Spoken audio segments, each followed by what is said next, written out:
coming from the Midwest and from that area, you know, how many little guys or little girls are going to be watching your show and think, you know, I really think that I should be the other gender myself, and maybe have the guts to do it because they see all of you having fun, smiling, laughing, and taking it all in stride as this is just kind of who we are. Because, you know, was it hard for you, Cassandra, to tell your friends and family and people from Iowa? Oh, it was awful.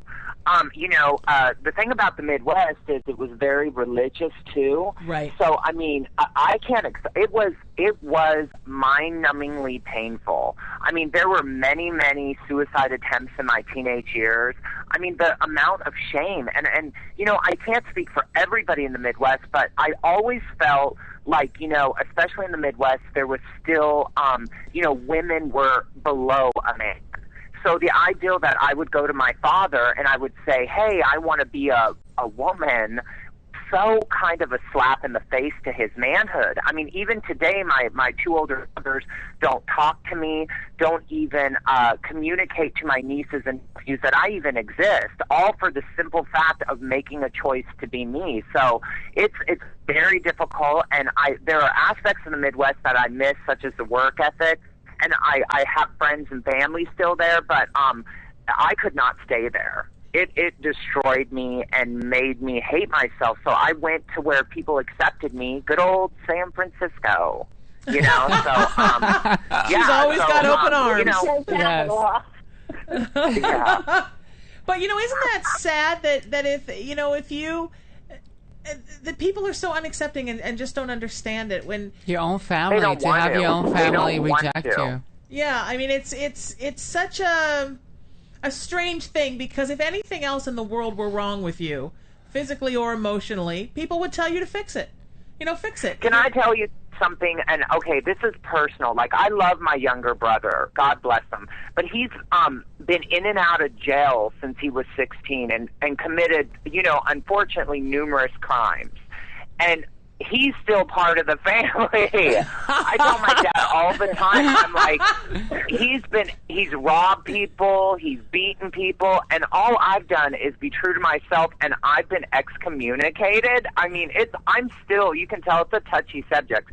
I think in season 2, we need to go back home. you know, I think Iowa, here I come. Wild Things 2, Des Moines. you know, I think Yeah. it's like, even for my family, right now they're very accepting, but you know, when I was 18, 19, and I told my mother and my family, well, I told them first that I was gay because that's the only thing I could associate myself to, because there was no internet back then. I had never seen anybody that successfully was like a woman.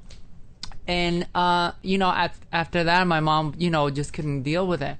And then when I came back and I said, Mom, I'm actually going to be a girl, then she went back to say, why can't you just be like every other gay man and have a job and dress up on gay was better. Gay was better. It was like, well, why can't you just be gay? Why do you have to dress like a woman? And I think it took years. It actually did take years. I didn't speak to my family for about 7 years, and I was lost trying to find who I was. And I today can be very thankful that they really have turned around, but it took a while for them to really accept. And I think it's that they're afraid that you're going to be laughed at, that you're not going to be a successful woman. And I think right now my family, in some sense, they're kind of amazed. I mean, they look at me, they look at the fact that I have a show on Showtime. My cousins can't stop saying, oh my God, we're so proud of you. Because essentially they equal being transgender or with being unsuccessful and being unhappy. And I think that, like you said earlier, we show that we're laughing, we're happy. We might have a little argument here or there, and some coffee thrown in somebody's face, but I mean, it comes from love. Right. Yeah, I spit in your face with love, Maria. Yes, I spit on my face with love. The beautiful thing is that we have had those incidences, but right away we have really valued that we are against everybody else. That we are a team. You know, if we've had a hissy fit here and there, but right away we've realized that we are a sisterhood and we really have to stand by each other. Do you think, Cassandra, that going through everything that you went through now, today on our show, has it made you a stronger person? And a bigger person and a kinder person, because I think when you go through something like that and you deal with people rejecting you and your family kicking you out and people telling you don't belong, I think it makes you a kinder and gentler person to other people, and much more you soul age. You become an old soul, and you become a very strong person. Like, if I can deal with this, I can deal with anything. But, that is so very true. There are two sides. There's a part of me, like, if you saw the first episode, I come off very strong and empowered, but then there's that other when you're side running, of me girl. that, unfortunately, we have seen the meanest side of humanity, if that makes sense. Oh, yeah. We've seen people be so cruel just because we were different. So I always, even though I'm incredibly strong, I always have that in the back of my mind. But yeah, I can't even kill a fly. I can maybe, slap him around, or we can get in a fight, but I can't kill a fly. Pull my weave. But what's great about the series is, too, that the girls certainly bring their experience and their histories to the series. But it's not about them as transsexuals. It's really about this fundraising trip for Marie's brother. Yeah. So it's incredibly funny and entertaining, and the girls are smart and witty and funny and endearing. And he was tired of us, too, we were hard to deal with. They get crazy. They're wild at times. But it's really the story of their journey and how they interact. They're working different macho jobs throughout, California on the trip to raise money. They're fishing, they're bull riding, they're riding, all-terrain vehicles through the sand dunes, all kinds of crazy fundraising. We're riding all kinds of Girls things. can be tough and badass, and we know it. Yes, we're tough, girl. But working in... Well, I'm in a bikini half the season. That's true. Most of the season she's in a bikini or half naked. Are you in the bikini on the all-terrain vehicle, Cassandra? Pretty close. I would have if they would have let me, but that sand gets everywhere. All the Actually, we were digging out sand for weeks after that. But I think anyone watching the series would look at it and just be amazed at these women and how beautiful and funny and smart and clever they are. See, I think that's such a great message, that just because it's transgendered people doesn't mean it needs to be a Lifetime movie of the week with trauma and sadness. No, it's all funny. We're hilarious. The kind of role models that you need to be for the community and for everybody is happy, fun, laughing girls kicking ass.